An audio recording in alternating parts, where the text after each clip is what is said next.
Arlindo Francisco Verardo nasceu em 6 de setembro de 1938, em Guaporé, na Quinta Magra, e em seu 8º mês de vida, o pai dele, José, faleceu, deixando a sua mãe Rosina com 8 filhos. Sempre teve uma infância sofrida e humilde na roça. Com 8 anos, pegava a gaita de botão que o irmão Livino deixava escondida no baú. E na ausência do mesmo, aprendeu a tocar uma música sozinho. E foi então que Livino descobriu que ele sabia dedilhar a gaita. E assim deixou a gaita para que o Arlindo treinasse mais.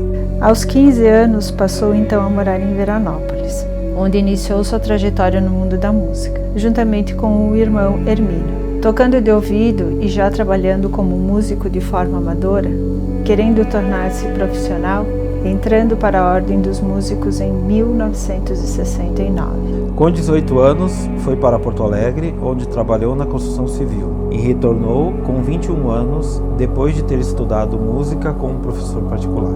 Fixou residência em Veranópolis e entrou em um conjunto musical chamado Banjo e seu Conjunto, tocando em bailes e na rádio veranense, acompanhando os calouros que se apresentavam no programa Viva Gente. Ficou com o grupo por 3 anos, até que se desfez. Por meados de 1962, conheceu Marlene em um baile e 2 anos depois se casaram. Teve 5 filhos ao todo: Cristine, Jaqueline, Aline, Rosane e Ronaldo. Para sustentar a família, Arlindo trabalhava como músico nos finais de semana e alternou-se em outros empregos durante a semana. E apesar de não ter tido um modelo de pai, sempre foi um pai dedicado e exemplar. Em 1963, começou a formar o seu conjunto, chamado Dominante. Em 1966, comprou o seu primeiro órgão. Comprou uma aparelhagem nova e, com a antiga, formou em 1973 mais um grupo denominado Dominique, permanecendo com este grupo por 6 anos, sendo que nas noites de carnaval se juntavam para tocar com os Dominantes. Após 28 anos de existência dos Dominantes, Arlindo resolveu encerrar uma parte de sua história. Em 1990, fechou o grupo, tocando sozinho durante 1 ano. Percebeu então que dessa maneira poderia ter um novo grupo, chamando o seu grande companheiro Dulcimar Grando para fazer parte do musical Santa Luzia. Arlindo adorava ouvir boas piadas. Sua marca registrada era a sua risada, por maiores que fossem as dificuldades, e sempre brincava com o seu nome: o ar é lindo. Suas horas de lazer eram preenchidas com jogos de cartas, sendo um exímio jogador de quatrilho. Nessa trajetória de sucesso, não podemos esquecer do inventor, o faz tudo, o conserta e dá um jeito, por mais inusitado que fosse o resultado. Sempre consertando tudo com um fio de cobre. Ele tinha uma mente de inventor, sempre trabalhando para achar soluções com ideias mirabolantes, sempre sendo procurado por conseguir resultados em nenhum outro lugar encontrados. Ele era um cientista sem ter estudado para isso. Aprendeu até a utilizar um computador, fazendo muitas produções com um grau de complexidade maior. Gravou o CD do musical Santa Luzia em seu home studio. Foi um multi-instrumentista também. Tocava gaita, trompete, pistão, trombone de vara e instrumentos de percussão como o triângulo e o teclado, que o acompanhou até seus últimos dias de vida.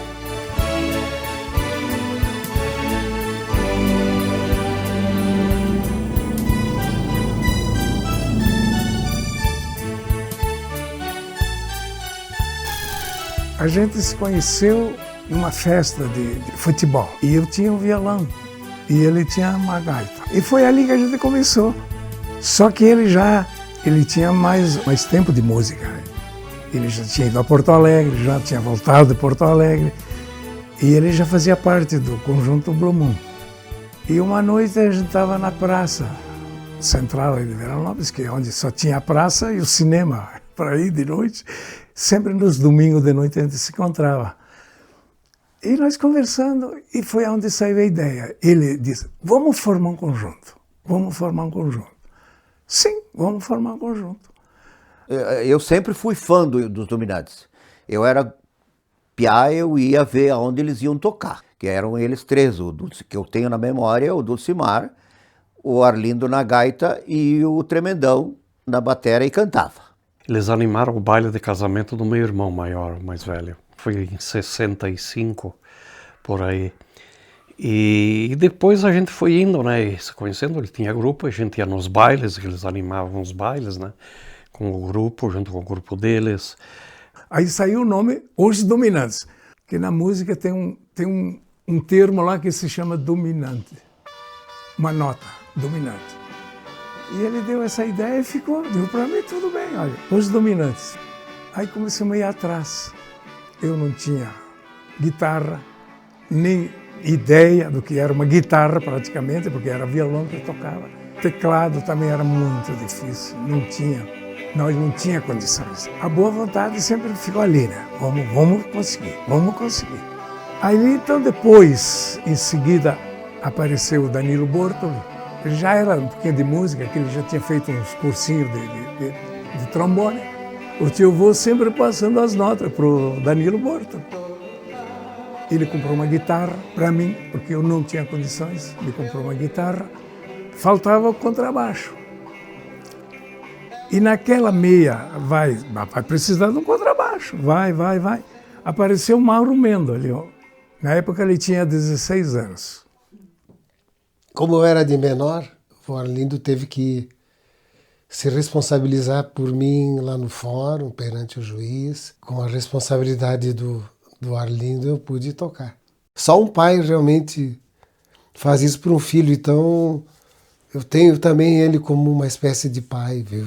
Eu terminei o colégio agrícola aqui, fui para Porto Alegre, fui fazer minha faculdade de engenharia civil e continuava tocando no conjunto porque o conjunto era uma fonte de renda e de manutenção, porque o nosso conjunto era um conjunto muito assim polivalente, tá? Ele tocava desde tango, rancheira, música de rock, né, na época, música gauchesca, né? Nosso conjunto ele tocava para todos os gostos, então e o público, quando pedia, com certeza saía a música que eles queriam. Isso deixava ele feliz, essa eu sei tocar, essa eu toco, e essa também, e aquela também. Então ele era um cara que desempenhava a profissão dele com muito amor e muita alegria. Uma ocasião teve um concurso, um festival de música em Bento. E nós fomos convidados. Aí nós fomos tocar lá. Pela felicidade nossa, nós tínhamos o primeiro lugar. Foi quando o nosso nome, então, meu Deus, o nosso nome subiu um monte, né? Na época, os Dominantes era o que dominava a região aqui. O próprio nome, né? Onde os Dominantes tocassem, era sucesso garantido. E a gente morava no interior, né? Então, no final de semana, a gente ficava ansioso porque ia ter um baile lá em tal local e quem ia tocar eram os Dominantes. E uma coisa que era assim, a sensação, eram os ensaios de carnaval, né?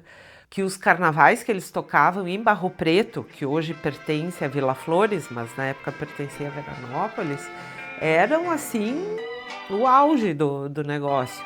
Talvez era um Rock in Rio daqui da região, mas enfim, era assim o que tinha de melhor. E eles tinham uma fama muito grande, né? De tocar carnavais muito bons, muito divertidos.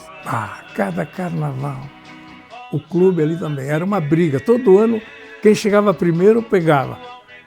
O clube, então, aqui se reservava de, olha, esse ano que vem, agora eu quero os Dominantes ali para tocar. Tá. Aí Barro Preto ficava de fora.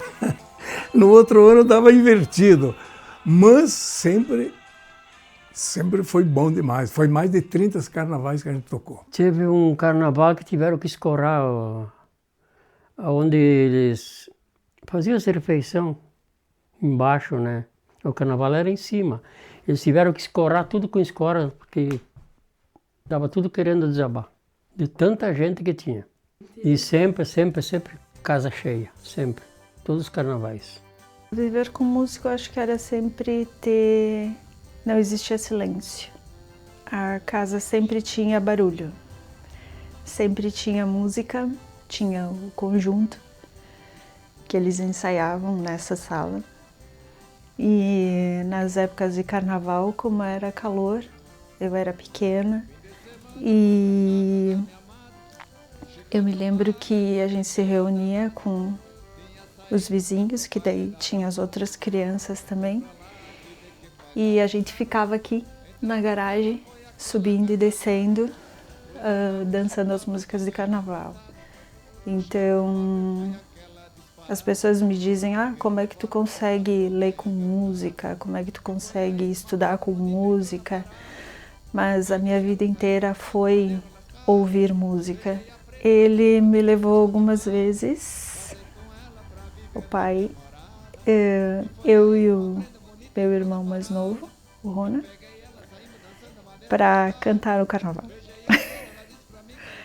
Não sei como é que foi, porque eu era pequena, enfim, mas ele achava algo muito legal, então nós cantávamos no Carnaval das Crianças, o Carnaval Infantil, nós sempre tínhamos fantasia. Até hoje eu falo, eu comento, né, do Arlindo, porque ele foi, na música, ele foi um mestre, né, digamos.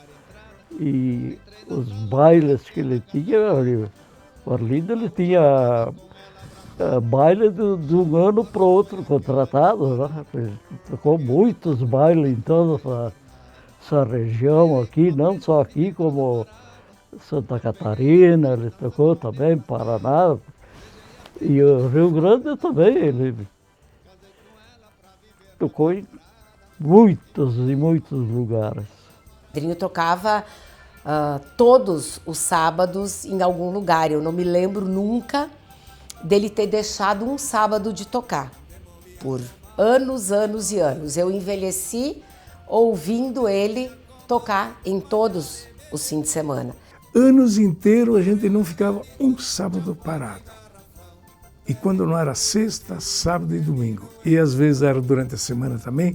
Às vezes era festa de cidade, de municípios que tinha o dia tal de quarta-feira, a gente ia tocar na quarta, na quinta que fosse, a gente ia tocar. A gente saía muitas vezes para viajar, né? A gente passava sexta, sábado, domingo, aí sexta tocava num lugar, aí descarregava todos os equipamentos, montava toda a estrutura, tocava 5 horas de baile, que era o quanto a gente tocava numa sexta-feira, né? Aí no sábado a gente ia para outro local, tocava novamente, descarregava tudo, né? Tocava 5 horas de novo. Aí no domingo, muitas vezes tinha sexta, sábado, domingo. E era para outro lugar ainda no domingo, tocar novamente, aí era 4 horas também. Ele animava uma festa e terminava por volta da 1h30, 2 horas da manhã. E aí ele dizia, agora domingos, uma cervejinha preta. Então era assim, muito divertido. Ele abraçava a festa antes de começar. Ele era uma pessoa fantástica. Desde que eu me lembre, sempre era assim, muita música, né? Sempre era um teste novo de músicas novas que ele tirava, assim, né? Ele tinha bastante curiosidade de novos ritmos, né? Eu me lembro uma vez de ensaiar músicas clássicas, né? Que eu não imaginava que ele faria isso, mas foi um teste na vida dele, eu acho, né? Era musical. Ele era autodidata, né? Ele nunca foi para, assim, exatamente, hoje em dia tu vai ter um professor, Ele não, ele era o próprio professor. Se ele queria aprender alguma coisa, mesmo ele não tendo, assim, muita didática de ele aprender, de como fazer, não tinha internet para isso, né? Ele conseguia. O tio vô era muito inteligente. Ele como radiotécnico e tudo que era coisa, ele resolvia, entendeu? Problemas de aparelhagem que desse, ele dava um jeito. Tinha que ir atrás até consertar. O pai tinha um teclado analógico, estilo The Doors. E aquele teclado, na época, começou a aparecer uns teclados digitais, né? Só que normalmente os teclados digitais pareciam um teclado de brinquedo, porque era um tecladinho pequeno assim, com uma tecla pequenininha, então não dava para tocar direito com aquele tecladinho, né? Aí o pai disse assim, vou ter que fazer alguma coisa para tornar aquela tecla pequena na minha tecla grande. Aí ele matutou, fez uns protótipos, aí ele começou a brincar com alguns metais, algumas coisas, até que ele chegou numa lâmina de barbear, que os barbeiros usam até hoje em dia, que eles normalmente quebram no meio, colocam num instrumento para fazer a barba das pessoas, né? O pai pegou aquilo lá, quebrava no meio também e começou a fazer assim. Ele disse, nossa, isso aqui é uma mola perfeita. Quando tirar o dedo tem que voltar de uma forma rápida, né? Aí ele construiu todo um mecanismo para essa gilete conseguir dobrar e voltar ao estado natural dela, né? Aí ele montou toda uma estrutura de madeira com todas as oitavas de um teclado em cima de uma madeira assim, e eram lâminas de barbear. Embaixo das lâminas algumas coisas metálicas, muita solda, muito fio, e deu vida a não precisar tocar num teclado pequenininho, e sim, daqui ele tocava no teclado grande, e ele levava essa criatividade em tudo, né? Na música, nas coisas que ele criava, nas invenções, né? Nas coisas com fio de cobre, né? Então a parte da música era desafiadora no sentido que ele cobrava bastante, né? Porque ele gostava que tudo ficasse perfeito, né? Lembro que uma vez eu vim e ele tava aqui no teclado, né? Tava tocando no teclado e ele tinha, não sei se tem ainda guardado, ele tinha 2 muletinhas. Quando eu via sair, eu disse, meu Deus, ele é muito criativo. Por quê? O que acontece? Eu disse, Everardo, o que é essas muletinhas? Tinha 2 muletinhas no chão, assim, né? Pregada no chão e assim. Ele disse, sabe, né? A idade vem, muito baile e tal, tenho que ensaiar, tenho que tocar e me cansa os braços para tocar teclado. Daí então ele fez a muletinha que segurava os braços e ele só botava a mão assim em cima do teclado e elas eram assim, iam para lá e para cá. Enfim, então ele sempre era bem criativo e inventava um monte de coisa assim. É um grande músico, né? Ele se dedicava exclusivamente à música, né? E ele sempre foi mais autodidata, viu? Ele sempre desenvolveu os conhecimentos dele estudando sozinho, desenvolvendo sozinho, né? A música do seu Arlindo era diferente. A gente sente a falta do que embalava a festa, né? As festas vão acontecer de novo, estão acontecendo, mas assim, a gente sente uma perda muito grande, né? Lembro quando ele comprou essa casa, né, que trocou por uma outra que ele tinha e que tinha um trabalho só, né? Ele trabalhava e esse trabalho ele ganhava o suficiente só para pagar como se fosse o empréstimo dessa casa. Então eu me lembro que ele, na época das vacas magras, né? Ele reuniu comigo, com os filhos, né? Disse assim, vamos ter que cuidar, maneirar, porque a gente só está ganhando para pagar a casa. Então foi uma época assim mais difícil, que a gente tinha que cuidar, o que queria, como, sabe, criança, né? Sempre quer coisas a mais, né? E depois, devagarzinho, a música foi trazendo, eu digo assim, a época das vacas gordas, né? Que daí a gente tinha primeiro os carros, né? Para ir passear, que no Natal ele pegava a gente, cada carro que ele trocava e comprava, ele levava nós passear.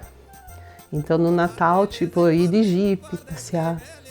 e olhar as luzinhas da cidade. Depois, quando foi o Fusca, levar por aí. Depois, quando foi as Kombis, né? Então, essa recordação do passado com ele, né? Que tinha essa época que a gente podia tudo, né? Porque ele tinha mais condições de a gente entrar numa loja, né? E escolher qual brinquedo a gente queria ganhar de Natal.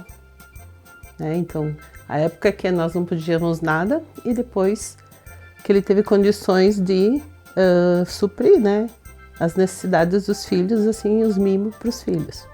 Como era difícil para comprar uma guitarra, meu pai não tinha condições, um teclado, o teu avô, para conseguir um teclado foi uma batalha. E uma vez eu fiz uma entrevista com ele porque houve uma época também que eu tinha uma coluna no jornal, o Estafeta, né? E eu entrevistei ele uma vez. Comentou que o primeiro instrumento que ele fez foi um contrabaixo. Lá na década, sei lá, 70, 80, final de 70, enfim. Ele construiu um contrabaixo. E aí essa primeira bateria que a gente adquiriu na época, foi ele que fez também. Fizeram uma bateria idêntica de uma dessa comercial. Uma idêntica. Digo, olha ali, ó. Ele comprou as peles e ele formou toda aquela parte que vai tarraxa para espichar o couro. Tranquilo, se for uma bateria. Compramos um prato grande também, um cimbalzinho, tudo. Tinha tudo, normal. Além de ser um músico, né, ele entendia muito da parte eletrônica, né, dos equipamentos. Então ele fazia concertos de equipamentos de som, né, amplificadores. Inclusive também fabricou alguns, né, amplificadores, né, caixas de som ele fabricava. Eu viajei muito com o pai e nós íamos muitas vezes em 4 músicos atrás, mais o Grando e mais o pai. Dentro de uma Kombi com mais um monte de equipamento. O pai, com a sua criatividade de professor padrão, né, ele construiu várias caixas de som especificamente para caber em posições específicas dentro da Kombi. E detalhe, o carregar a Kombi e o descarregar não tinha problema, mas o carregar a Kombi tinha uma ordem específica. Tudo muito milimetricamente ajustado dentro da Kombi. Eram muitos instrumentos, eram muitos componentes, tinha eu ali no meio da turma, então, e todo mundo cabia muito bem na Kombi. Colocava tudo, a gente entrava e ia embora. Arlindo ficava estudando. Bom, nós vamos botar a caixa de som aqui, vamos botar a liga de contrabaixo aqui. Então ele estudava durante a semana o lugar certo para que a gente pudesse viajar confortavelmente, vamos dizer assim, né? E uma coisa que eu me lembro, o pessoal era muito divertido. Do primeiro banco da Kombi para trás, era tudo muito divertido. Eles brigavam, eles discutiam, eles cantavam junto, eles riam juntos, eles faziam piada junto.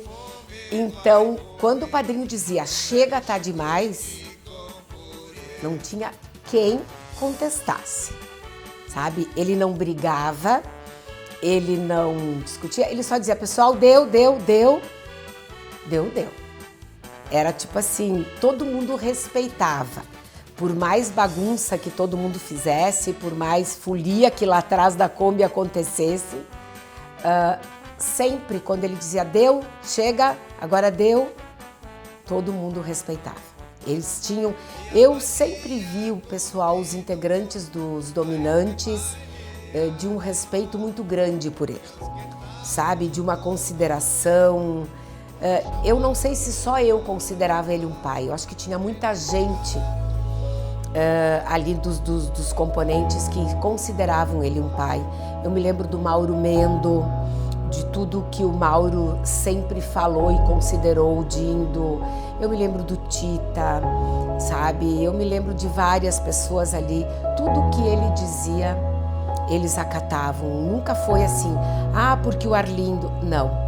Era um respeito e uma consideração muito grande nos próprios ensaios, lá no local das festas, dos bailes. Todo mundo é para ensaiar, todo mundo ensaiava.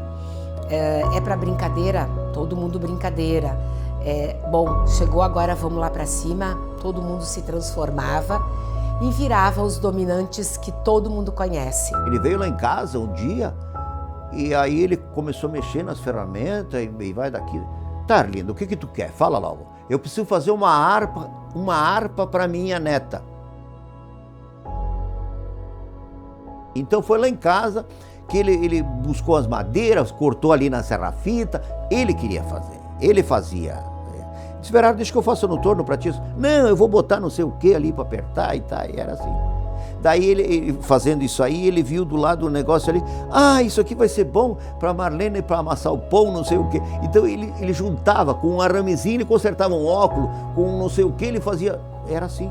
Ele improvisava, ele não deixava a coisa para trás, porque ele tinha jeito, ele olhava, tem que olhar o que faz o quê, né?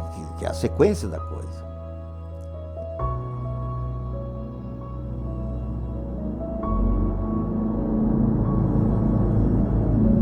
Ele era uma pessoa gentil, né? Inclusive, uma vez eu chamei ele para arrumar o chuveiro aqui, ele fez ligação, tudo. Um vizinho muito querido, todos. Desde quando nós éramos jovens, que nós se conhecemos, e nós sempre fomos amigos, então ele faz muita falta hoje. Como vizinho, ele foi maravilhoso também, como amigo, muito especial. Ele faz muita falta pra gente. Seu Arlindo, sempre alegre, sorrindo, sempre participando juntamente com o seu Grando e sua esposa na celebração, nas missas e nos casamentos, nos bailes, animação depois. Era muito animado. Eu vi ele sempre vivendo da música, né? Vivendo para a família, né?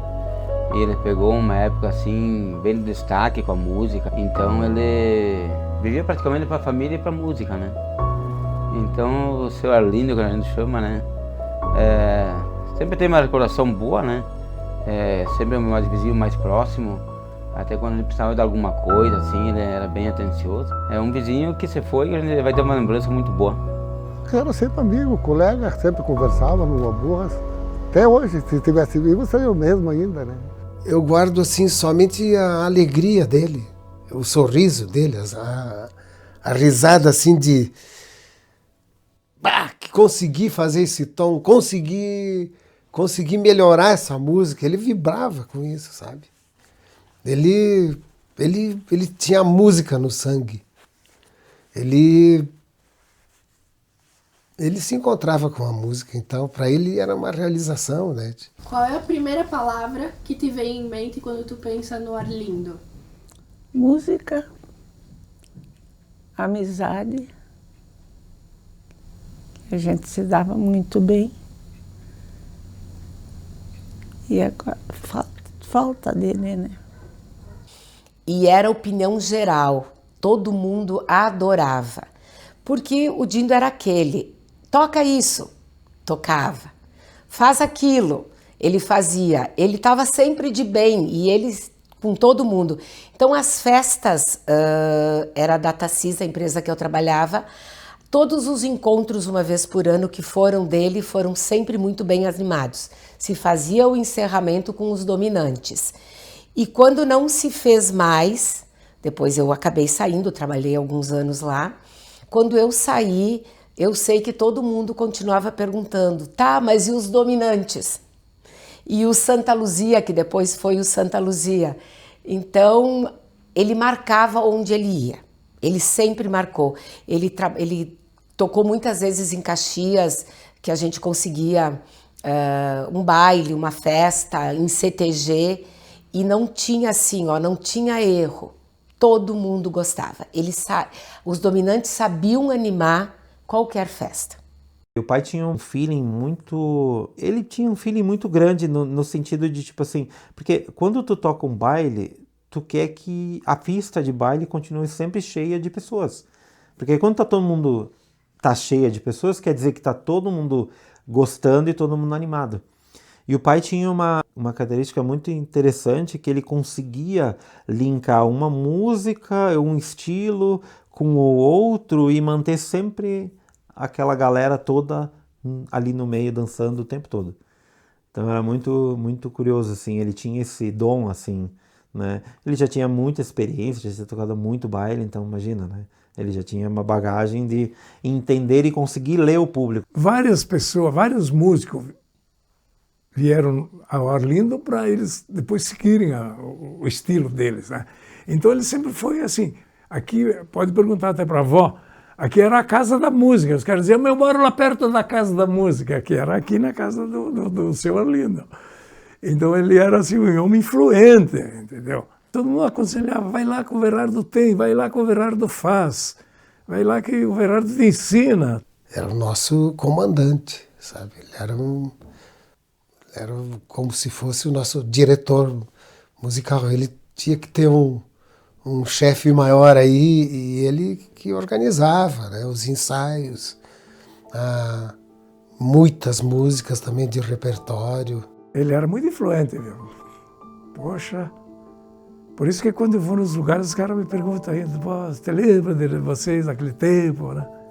Nossa, o Arlindo, ele contribuiu muito para a música, né? E para os músicos de Veranópolis. Não só Veranópolis. Na época não tinham muitas pessoas que consertavam esses instrumentos. Então a maioria das pessoas que precisavam de alguma coisa, de algum reparo, algum conserto do instrumento, vinham até o seu Arlindo. O seu Arlindo foi o que montou uma das primeiras bandas, né, desses eventos. Então ele influenciou muita gente, eu acho. Muita gente. Os músicos antigos, eles não tinham espaço, eu acho, para ensaio, essas coisas. Então eu acho que muita gente teve que vir ensaiar, né, nesse estúdio. De uma forma ou de outra, teve que pedir ajuda para o Arlindo nessa parte dos reparos. Até, de repente, algum conselho, aulas, eu sei também que ele ensinou muita gente a tocar. Eu sei que ele lecionava também. Então ele contribuiu de uma forma direta e indireta, eu acho, na música, não só de Veranópolis, eu acho que de toda a região. Aí um dia eu resolvi montar a Emissão 2000, eu e o Kiko. E aí estava eu e o Kiko sem instrumentos, sem dinheiro, sem nada, e nós acabamos começando essa banda. E o Arlindo foi lá um dia, foi lá espiar, tá passando ali. E aí ele olhou, parou ali na janela, ficou olhando, e ele disse, meu Deus, sem aparelho, sem nada, não vou a lugar nenhum, não sei o quê. Eu vou mandar para vocês aqui um cara com teclado. Vou botar um teclado meu e vou dar um cara aqui para ensinar vocês a tocar. E foi indo, foi pegando música. Daí, nesse meio tempo, o Verardo veio lá de novo. Eu digo Verardo, mas é o Arlindo. E aí ele veio lá, olhou, ele disse, pega essa bateria, joga fora, isso aí. E aí ele nos cedeu uma bateria boa. E continua ensaiando, tá bom, ele disse, tá. Ele dava aquelas risadas dele, tu sabe. Aí passou um mês de ensaio, um mês e pouco de ensaio, ele veio lá de novo. Quantas músicas tem já tirada? Aí eu disse pra ele, tem 8. Então eu vou pegar um baile pra vocês. 8 músicas. Eu digo, Marlindo, nós não temos cantor. Não, mas eu vou conseguir um cantor para vocês. 72, 73, que nós vínhamos ensaiar aqui, né, com a Emissão 2000, que nós começamos aqui. O Arlindo começou a ensinar nós, porque nós não sabia nada, né. Ali a gente se conheceu, né, aí ele pegou e contratou todos nós da banda Emissão 2000. Aí ele começou a dar aula para nós, para bumbo, bateria, tudo, né? Aí começamos. Fizemos uma grande amizade com o Arlindo. Ele queria que a gente crescesse, né? Para nós, o Verardo era o paizão, para falar a verdade, né? Porque ele... Vocês estão parados? Não vou ficar parado, não. Pode deixar que eu já vou encaixar vocês lá. Então ele encaixava nós na Vila Azul, Nova Prata, em qualquer lugar aí ele encaixava.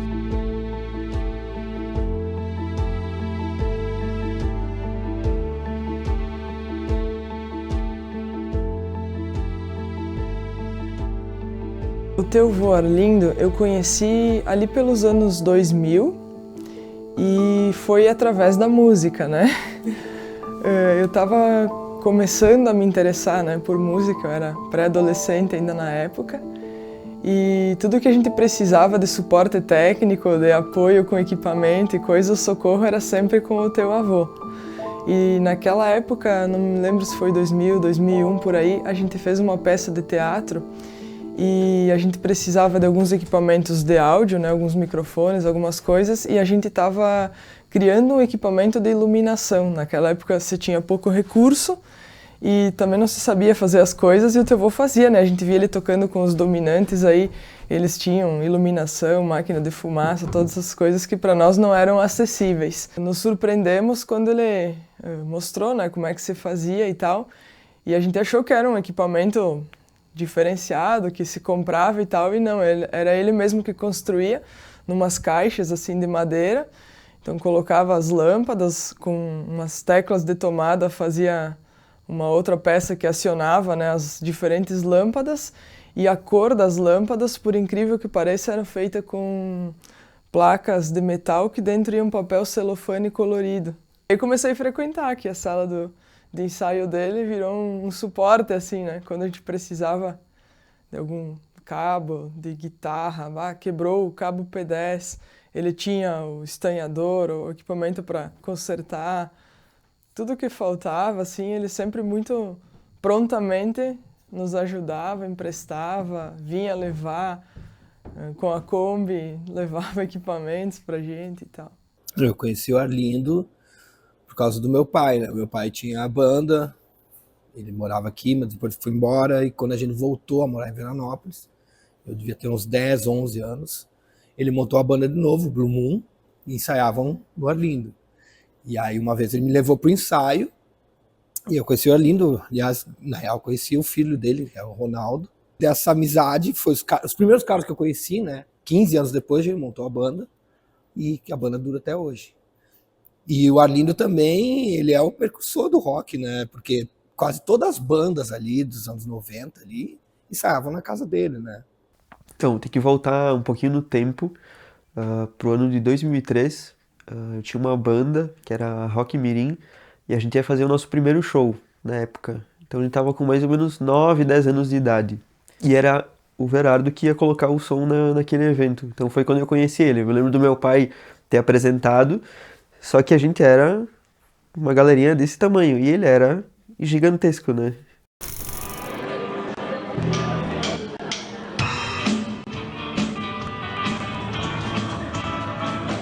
E quando a gente começou a tocar, ele saiu da mesa de som de onde ele tava e ele foi pra frente do palco, assim, pra assistir a gente tocar. A gente se surpreendeu, né, que viu que era uma gurizada tão pequena já tocando. E eu lembro dessa cena, assim. Com certeza ele me influenciou, assim como vários músicos, né, dessa época, porque como a gente tava sedento por conhecimento e querendo aprender e seguir e tocar, então era muito importante ter esse convívio, esse contato com quem era mais experiente.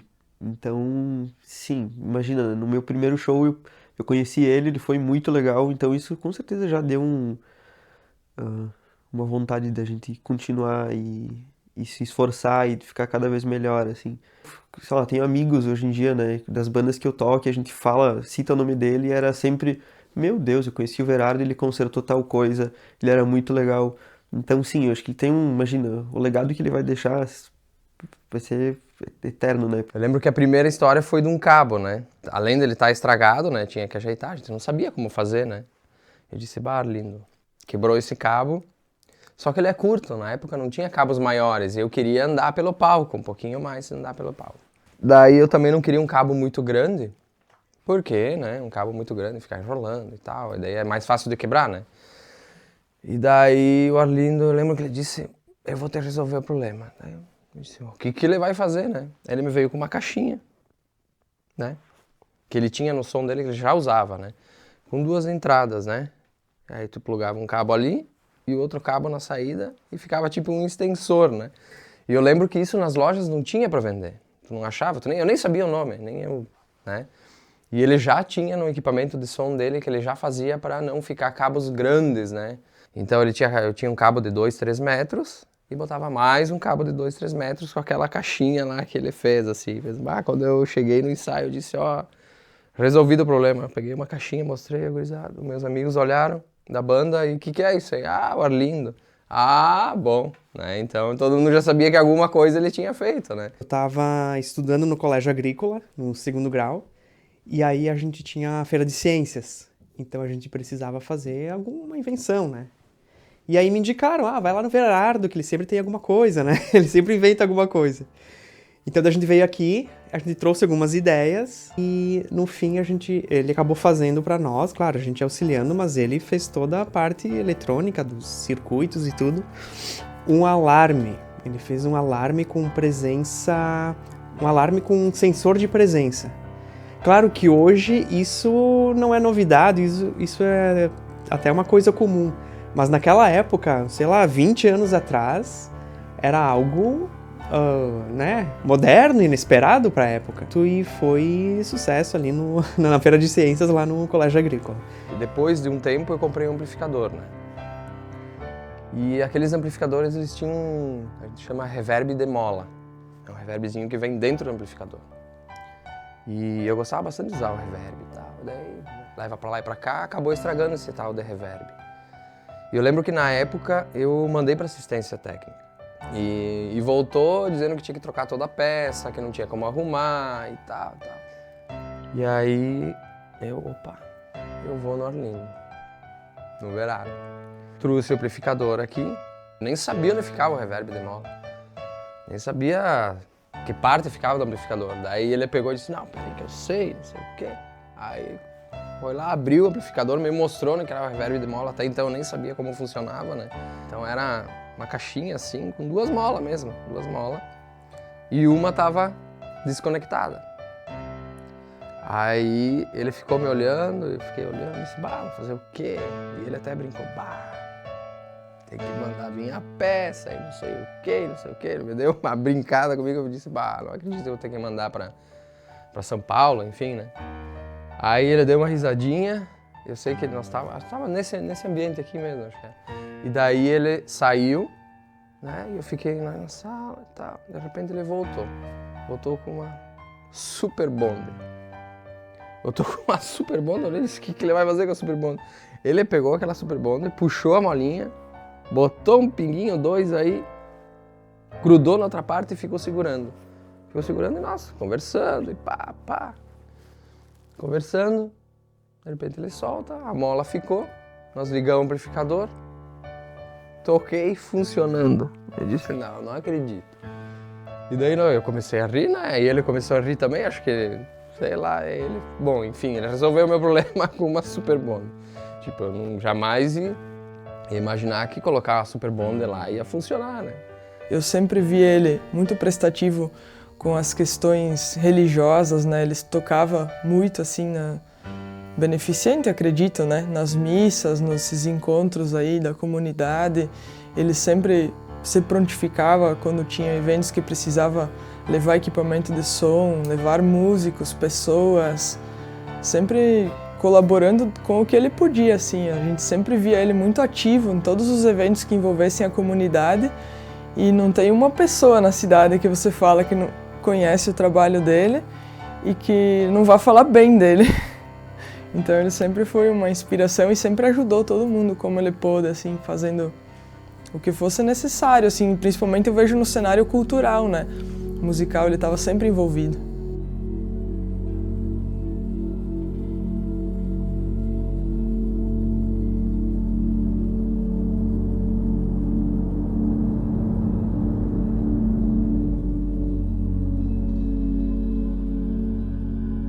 Quando ele teve o primeiro câncer, que acho que foi em 2004, acho 2005, nem me lembro mais direito, o primeiro linfoma, né?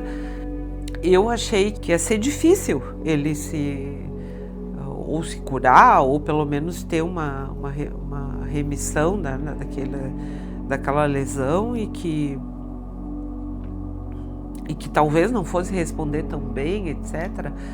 Então, na época, para nós foi tudo uma surpresa, como ele tinha que começar essas químios e ele sabia que o cabelo dele ia cair, como era eu que cortava o cabelo dele daqui para frente e ele cortava o cabelo dele para trás. Ele me fez cortar o cabelo dele, ou melhor, passar a máquina no cabelo dele. E respondeu a tudo muito bem, né? E ele foi sempre uma pessoa que se cuidou muito, né? Ele cuidava da alimentação e se ele engordava, ele já procurava emagrecer um pouquinho. E acho que isso tudo ajudou a colaborar que a quimioterapia fizesse com que ele superasse esse primeiro linfoma aí. E ele continuou em acompanhamento em Bento, lá com o hematologista, porque o normal é tu fazer 10 anos de acompanhamento. E o hematologista ficou com ele 12 anos, né? E quando... E depois desses 12 anos, ele deu alta para ele. Nesses 12 anos aí, então ele teve alta, estava super bem, não teve nunca problema. Aí começou aquela mancha aqui, né, no rosto dele. E aí vai no médico, uns dizem que era uma coisa, outros dizem que era outra, não tinha problema. Vai, passa mais 2, 3 anos e aquilo começou a aumentar, começou a crescer.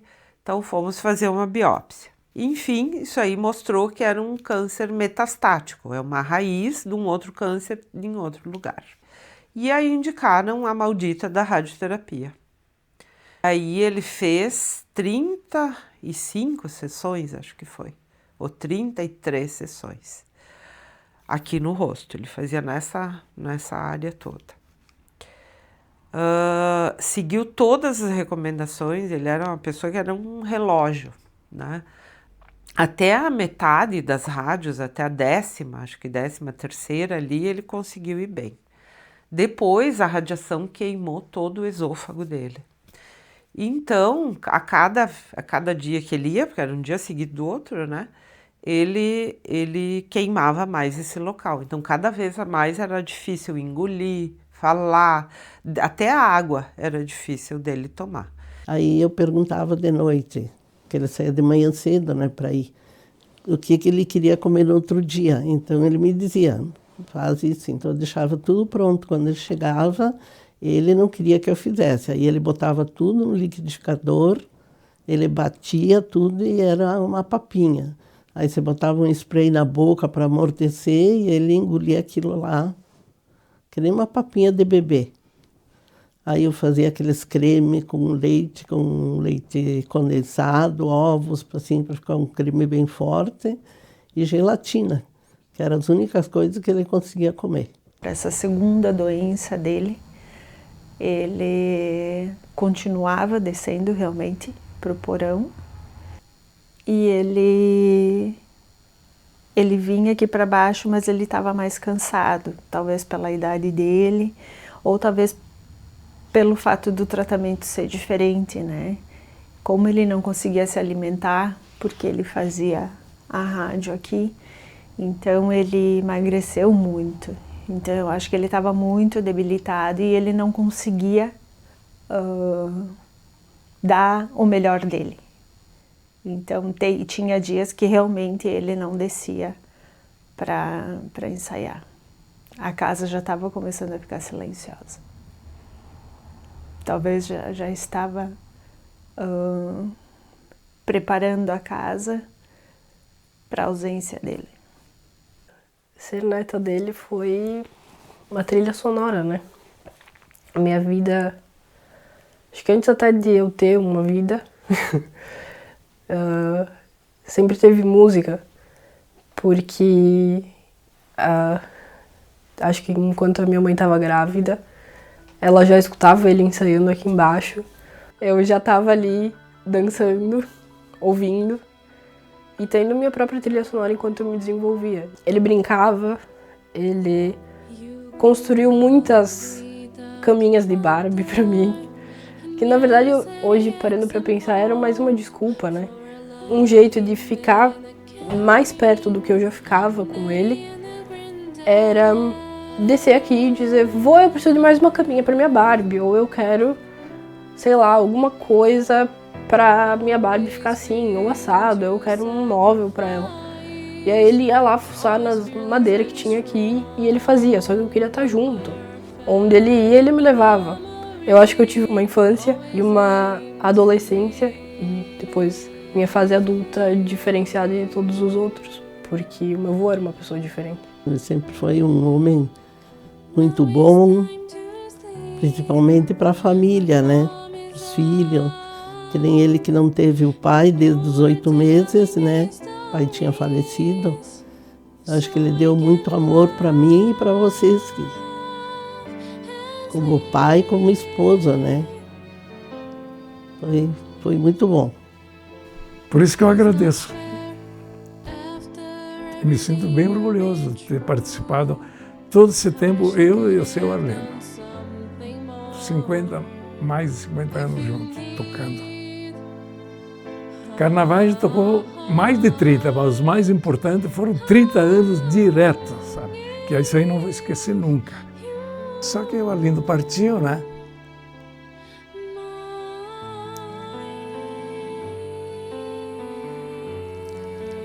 Não é fácil.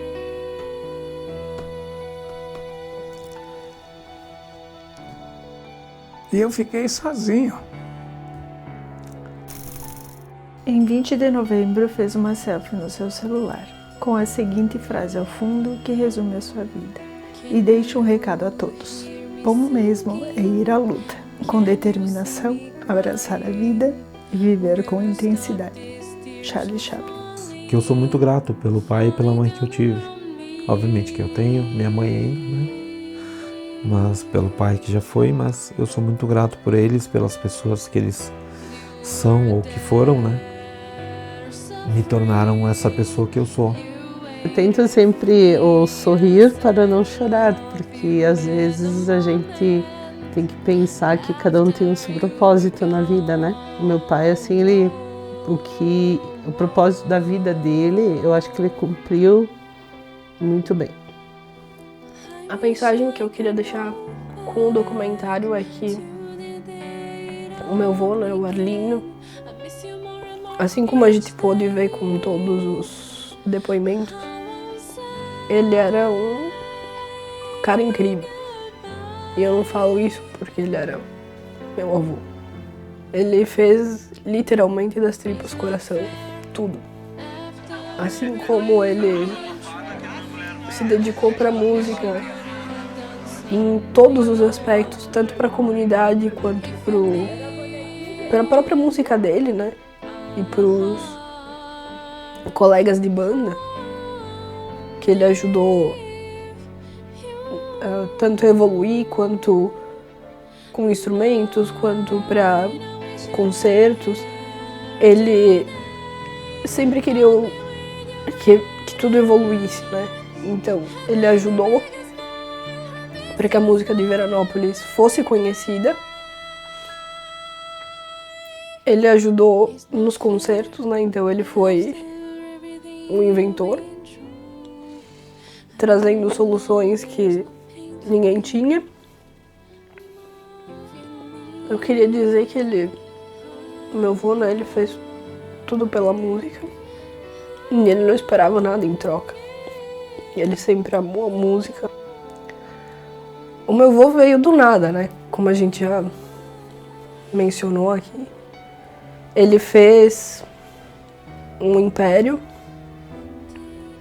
Ele fez tudo isso, mesmo tendo vindo de uma família pobre. Então, eu acho que nada mais justo celebrar essa vida dele. O certo seria estar ele aqui sentado nesses dias de gravação, contando a própria história.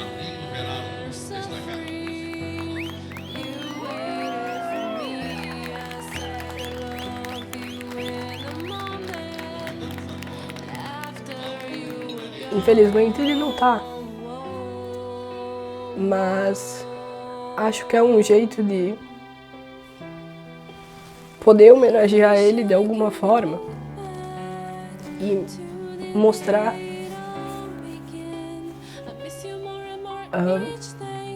para a comunidade, para posteridade também, tudo que ele fez.